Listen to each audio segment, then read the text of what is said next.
presents The Fellowship of the Ring, The Lord of the Rings, Book 1, by J.R.R. Tolkien. Narrated by Andy Serkis.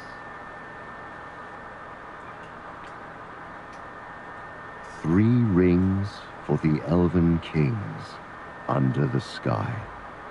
7 for the dwarf lords in their halls of stone. 9 for mortal men doomed to die. 1 for the Dark Lord on his dark throne, in the land of Mordor, where the shadows lie. 1 ring to rule them all. 1 ring to find them. 1 ring to bring them all, and in the darkness bind them. In the land of Mordor, where the shadows lie. Forward. This tale grew in the telling until it became a history of the Great War of the Ring, and included many glimpses of the yet more ancient history that preceded it. It was begun soon after The Hobbit was written, and before its publication in 1937. But I did not go on to proceed, for I wished first to complete and set in order the mythology and legends of the elder days, which had then been taking shape for some years. I desired to do this for my own satisfaction, and I had little hope that other people would be interested in this work, especially since it was primarily linguistic in inspiration and was begun in order to provide the necessary background of history for Elvish tongues. When those whose advice and opinion I sought corrected little hope to no hope, I went back to the sequel, encouraged by requests from readers for more information concerning hobbits and their adventures. But the story was drawn irresistibly towards the older world, and became an account, as it were, of its end and passing away before its beginning and middle had been told. The process had begun in the writing of The Hobbit, in which there were already some references to the older matter: Elrond, Gondolin, the High Elves and the Orcs, as well as glimpses that had arisen unbidden of things higher or deeper or darker than its surface: Durin, Moria, Gandalf, the Necromancer, the Ring.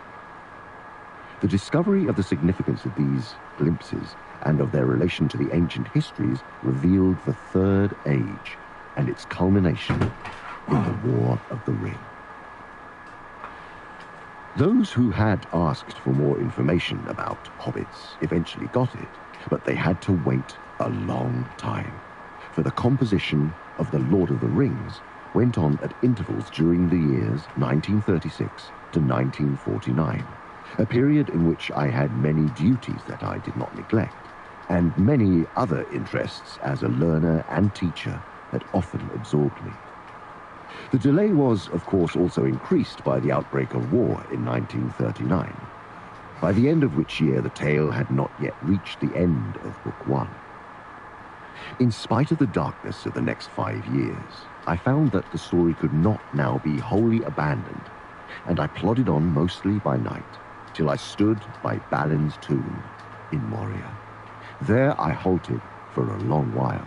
It was almost a year later when I went on and so came to Lothlorien and the Great River late in 1941. In the next year I wrote the first drafts of the matter that now stands as Book 3, and the beginnings of chapters 1 and 3 of Book 5. And there, as the beacons flared in Anorion and Theoden came to Harrowdale, I stopped.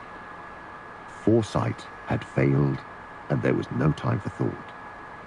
It was during 1944 that, leaving the loose ends and perplexities of a war which it was my task to conduct, or at least to report, I forced myself to tackle the journey of Frodo to Mordor. These chapters, eventually to become Book 4, were written and sent out as a serial to my son Christopher, then in South Africa with the RAF. Nonetheless, it took another 5 years before the tale was brought to its present end. In that time, I changed my house, my chair, and my college, and the days, though less dark, were no less laborious. Then, when the end, had at last been reached, the whole story had to be revised, and indeed largely rewritten backwards.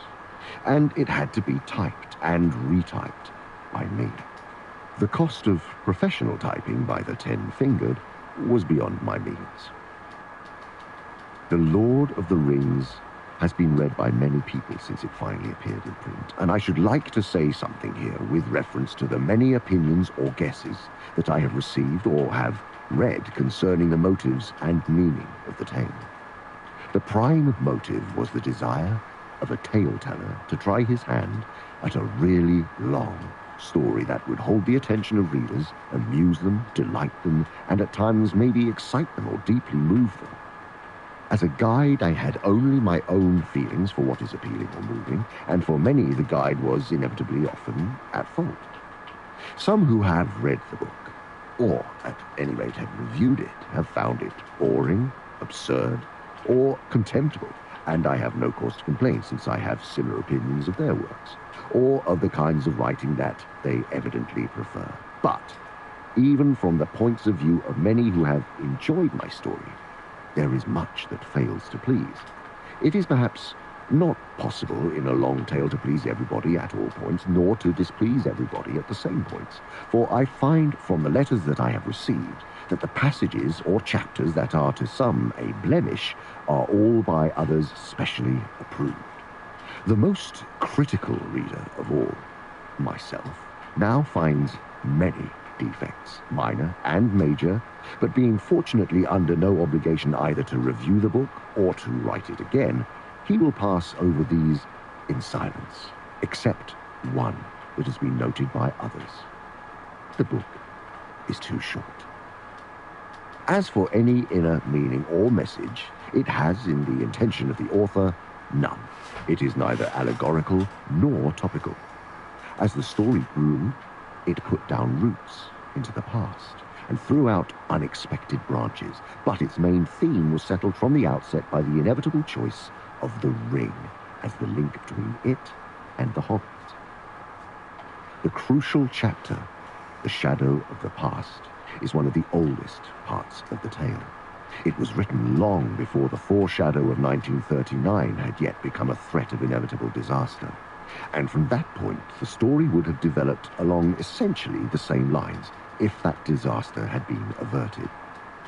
Its sources are things long before in mind, or in some cases already written, and little or nothing in it was modified by the war that began in 1939 or its sequels. The real war does not resemble the legendary war in its process or its conclusion. If it had inspired or directed the development of the legend, then certainly the ring would have been seized and used against Sauron. He would not have been annihilated, but enslaved, and Barad-dûr would not have been destroyed, but occupied. Saruman, failing to get possession of the ring, would in the confusion and treacheries of the time have found in Mordor the missing links in his own researches into ring lore, and before long he would have made a great ring of his own, with which to challenge the self-styled ruler of Middle-earth. In that conflict, both sides would have held hobbits in hatred and contempt. They would not long have survived, even as slaves. Other arrangements could be devised according to the tastes or views of those who like allegory or topical reference, but I cordially dislike allegory in all its manifestations, and always have done so since I grew old and wary enough to detect its presence. I much prefer history, true or feigned, with its varied applicability to the thought and experience of readers. I think that many confuse applicability with allegory, but the one resides in the freedom of the reader, and the other in the purposed domination of the author. An author cannot, of course, remain wholly unaffected by his experience, but the ways in which a story germ uses the soil of experience are extremely complex, and attempts to define the process are at best guesses from evidence that is inadequate and ambiguous. It is also false, though naturally attractive, when the lives of an author and critic have overlapped, to suppose that the movements of thought or the events of times common to both were necessarily the most powerful influences. One has indeed personally to come under the shadow of war to feel fully its oppression. But as the years go by, it seems now often forgotten that to be caught in youth by 1914 was no less hideous an experience than to be involved in 1939 and the following years. By 1918, all but one of my close friends were dead. Or to take a less grievous matter, it has been supposed by some that the scouring of the Shire reflects the situation in England at the time when I was finishing my tale. It does not. It is an essential part of the plot, foreseen from the outset, though in the event modified by the character of Saruman, as developed in the story without, need I say, any allegorical significance or contemporary political reference whatsoever. It has indeed some basis in experience, though slender, for the economic situation was entirely different, and much further back. The country in which I lived in childhood was being shabbily destroyed before I was 10, in days when motor cars were rare objects. I had never seen one, and men were still building suburban railways. Recently I saw in a paper a picture of the last decrepitude of the once thriving corn mill beside its pool that long ago seemed to me so important. I never liked the looks of the young miller, but his father, the old miller, had a black beard, and he was not named Sandyman. The Lord of the Rings is now issued in a new edition, and the opportunity has been taken of revising it. A number of errors and inconsistencies that still remain in the text have been corrected, and an attempt has been made to provide information on a few points which attentive readers have raised. I have considered all their comments and inquiries, and if some seem to have been passed over, that may be because I have failed to keep my notes in order, but many inquiries could only be answered by additional appendices, or indeed by the production of an accessory volume containing much of the material that I did not include in the original edition, in particular, more detailed linguistic information.